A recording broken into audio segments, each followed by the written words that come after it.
Hi, this is Ryan with Front End Audio, and thank you for checking out our featured software series. Alright, so today we are going to take a look at how to use SLATE Digital's trigger on snare drum.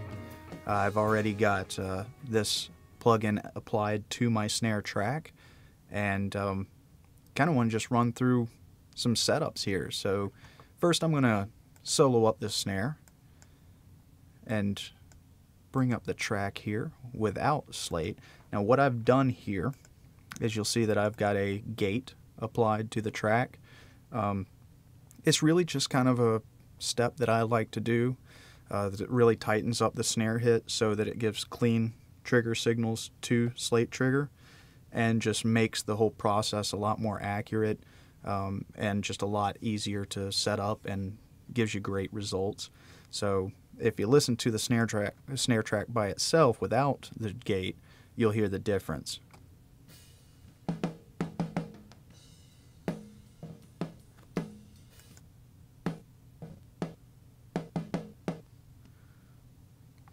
So you'll see that when I engaged the gate, it really just kind of tightened things up. And now once we pull up trigger here, you'll see. Now I'm going to just play it without trigger engaged. Now if we engage it,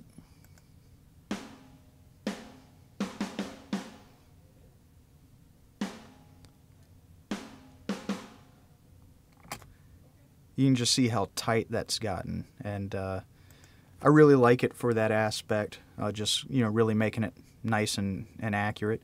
What I've got here is the Black Beauty preset. The one thing that I've noticed is that as is, the sample's a little bit bright in the top end, so I want to tune that down a little bit, and about -8 on the tune is where I've gotten it to sound right for me. And I always pan my snare a little bit off center, so I'm going to go ahead and do that. Now I've just adjusted the Black Beauty direct.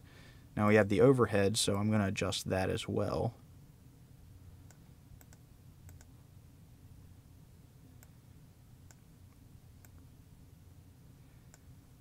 And then you have your room mics as well, which I'm going to adjust. And I'm going to do a little bit wider pan on these to kind of give more of a reverb effect, really. And I'm going to adjust the attack up some.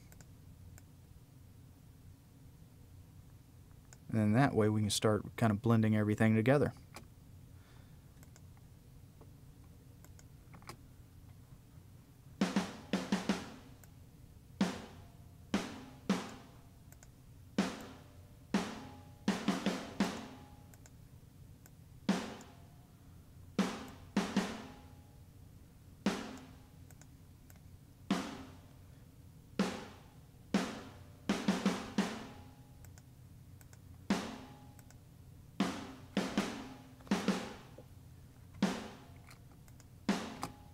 And you'll notice that I kept the overhead or the room mics at the original tuning because I wanted a little bit more of an air to it, a little bit brighter kind of shimmery thing for more, like I said, more of a reverb effect.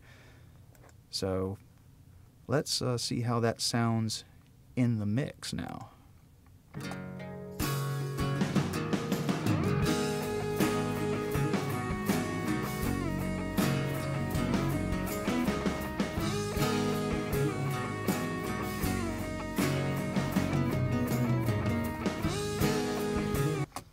Alright, so just to kind of give you an overview of some of these controls here, I did a great job of replacing that snare hit and giving us that classic Black Beauty and just kind of giving a new feel to the whole drum mix.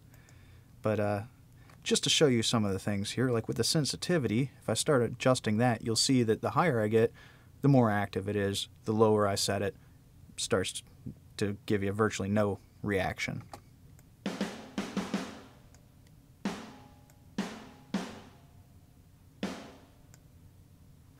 And there you go.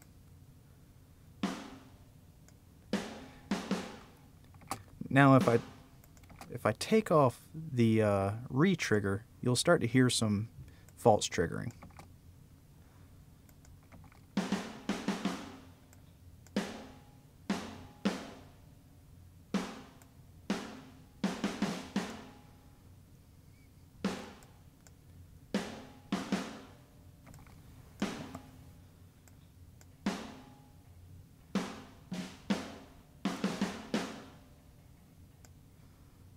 You definitely hear it there in that that little fill. There was that double trigger, or that double snare hit that we don't want. And you can see how I can really fine tune the detail to maintain, because I have some ghost notes in there, so I want to keep them there. So let's start messing with those and fine tune it.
So you can go and see how I was able to adjust my detail down so I can maintain those ghost notes, but then adjust the re-trigger so that I wasn't getting a bunch of false triggerings, and it actually maintains the dynamics and the performance there. So let's check it out in the mix now. First, I will take off the gate and trigger and let you hear the original, and then we'll add trigger.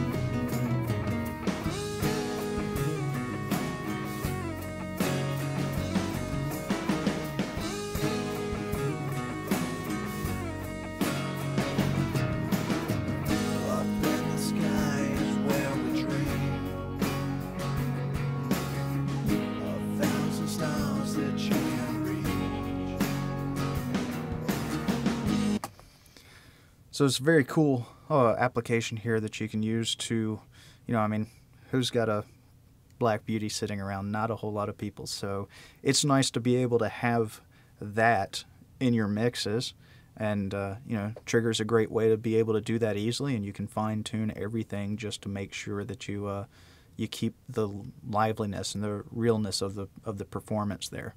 So hope it's given you a good idea of how to use it and how you can utilize it in your studio and your sessions. Again, thank you for joining us for our featured software series videos. For more information and for all your pro audio needs, check us out on the web at www.frontendaudeo.com. Thank you.